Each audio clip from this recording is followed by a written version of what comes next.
In 2003, author Dan Brown published a novel that would become one of the best-selling books of all time, The Da Vinci Code. In a pivotal scene, the character Sir Lee Teabing, a fictional historian, sits down with the protagonist and explains the secret history of Christianity. He lays out a shocking conspiracy theory that has since become accepted as fact by millions of people around the world. His claim goes like this: the Bible, as we know it today, was collated by the pagan Roman Emperor Constantine the Great. Teabing argues that in the year 325 AD, at the Council of Nicaea, Constantine gathered the bishops of the church and forced them to vote on a new religion. He claims that before this moment, Jesus was viewed merely as a mortal prophet. Constantine, for political purposes, upgraded Jesus to the status of a god through a close vote.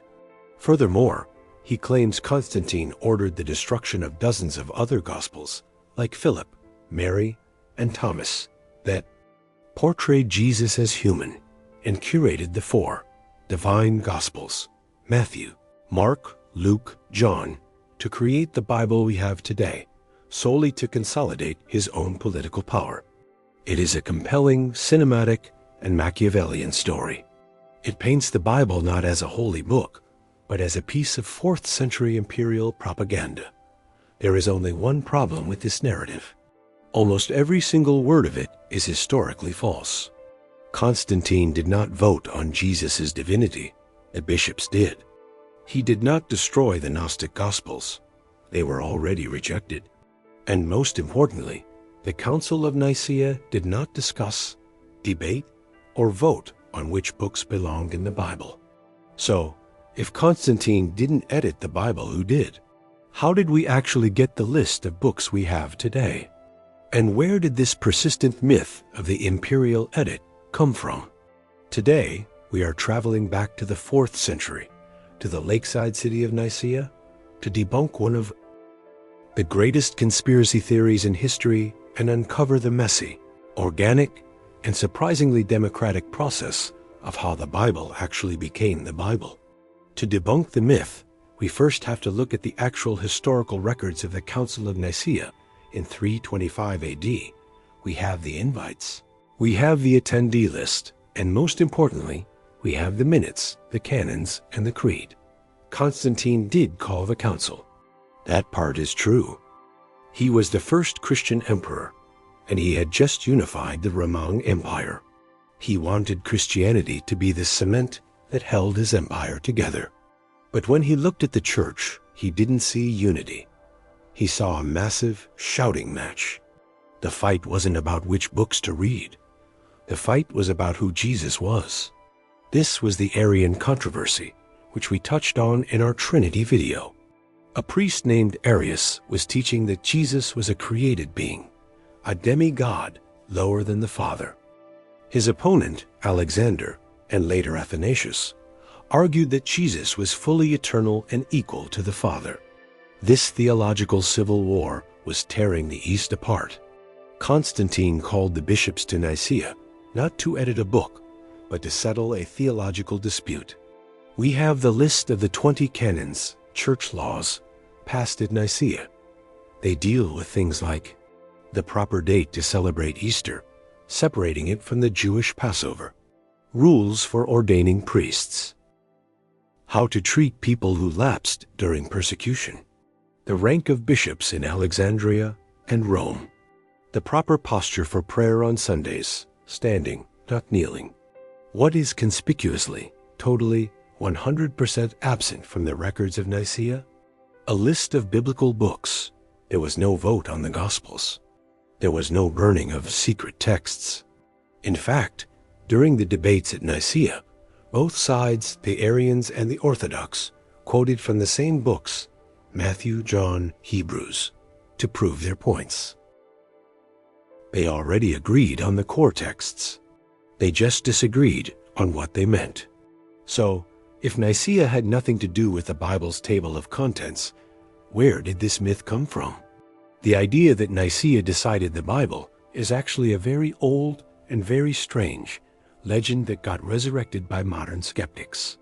Its roots lie in a mysterious, anonymous medieval document called the Synodicon Vetus, written around 887 AD, over 500 years after the council. This text contains a bizarre anecdote. It claims that at Nicaea, the bishops were confused about which books were inspired and which were apocryphal. So they put all the scrolls, hundreds of them, on a table in the church hall. They prayed, and miraculously, the inspired books leaped up onto the altar, while the heretical books fell to the floor.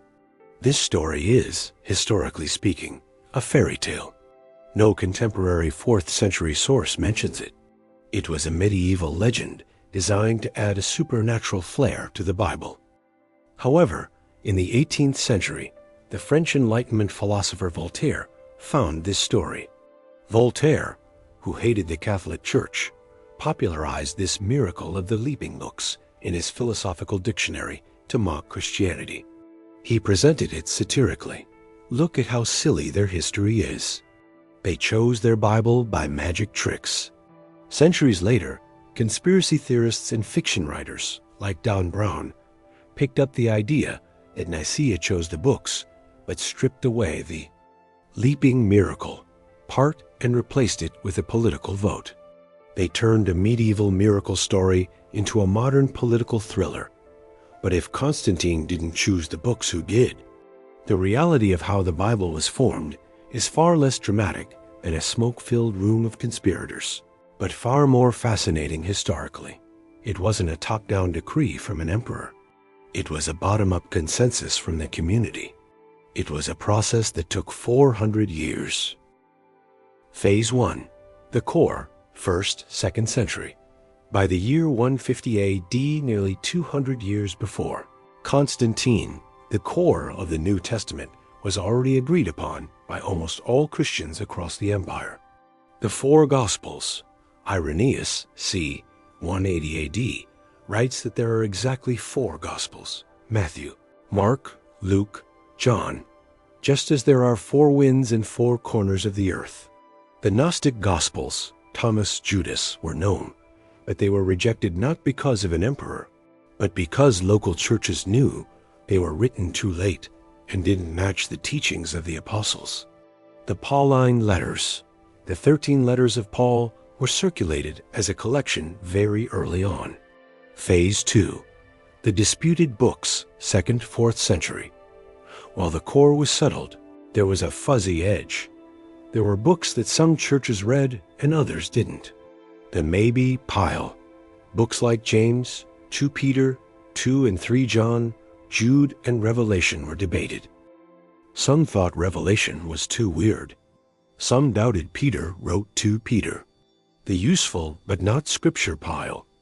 Books like The Shepherd of Hermas and the Didache were popular and read in churches, like a modern Christian bestseller, but not considered Bible. This debate happened organically. A church in Rome might read Hebrews. A church in Syria might not. They wrote letters, argued, and compared notes for centuries. Phase 3. The lists, 4th century. It wasn't until the 4th century, around the time of Constantine, but independent of him, that bishops started writing lists to clarify the fuzzy edge. The most famous turning point is not the Council of Nicaea, 325 AD. It is the festal letter of Athanasius, written in 367 AD, 42 years after Nicaea. Athanasius, the bishop of Alexandria, wrote a yearly letter to his churches. In his 39th letter, he lists the books that should be read as scripture. He lists the 27 books of the New Testament exactly as we have them today. He is the first person in history to list these exact 27. But notice, this wasn't an imperial law. It was a letter from a pastor to his flock. It reflected the consensus that had already formed, not a new rule he was inventing. Later councils in Hippo, 393 AD, and Carthage, 397 AD, affirmed this list, essentially ratifying what the churches were already doing. The Bible wasn't edited into existence. It coagulated. So, did Constantine have nothing to do with the Bible? Not quite. There is one grain of truth in the Da Vinci Code myth, but it works differently than Dan Brown imagined. In roughly 331 AD, a few years after Nicaea, Constantine wrote a letter to Eusebius, the bishop of Caesarea and a church historian. Constantine had just built his new capital city, Constantinople. He needed Bibles for the new churches he was building there. He ordered Eusebius to produce 50 copies of the sacred scriptures, written on fine parchment by professional scribes, to be paid for by the imperial treasury. This was a massive order. These were likely some of the first complete Bibles ever made as single volumes, codices. Now, Constantine didn't tell Eusebius which books to include. He left that to the bishop. But think about the influence of this order. Eusebius had to make a choice. If he included Revelation in these 50 fancy imperial Bibles, then Revelation would be read in the capital city. If he left it out, it might fall into obscurity. Scholars debate whether the famous Codex Sinaiticus or Codex Vaticanus, two of our oldest complete Bibles, might be survivors from this order. They differ slightly. Sinaiticus includes the Shepherd of Hermas, so Constantine didn't edit the Bible or ban books. But by paying for 50 deluxe editions, he likely helped to solidify and standardize the canon that was already emerging. He provided the hardware, the parchment and money, but the church provided the software, the list of books. So the story of the imperial edit is a myth. Constantine didn't vote on Jesus' divinity. The church already believed it, and he didn't choose the books of the Bible. But why does this myth persist? Why do millions of people prefer the Dan Brown version? This brings us to the final debate. On one side, we love the idea of the imperial edit because it makes the Bible easy to dismiss. If the Bible is just a political document created by a pagan emperor to control the masses, then we don't have to take its claims seriously. It frames religion as a tool of the state, a top-down imposition. It confirms our modern suspicion of power. On the other side, the reality is far messier and perhaps more profound.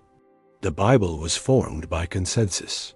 It emerged from the bottom up through centuries of use, debate, and worship by diverse communities across 3 continents. Which version of history is more compelling? Is the Bible a political artifact, tainted by the fingerprints of an emperor?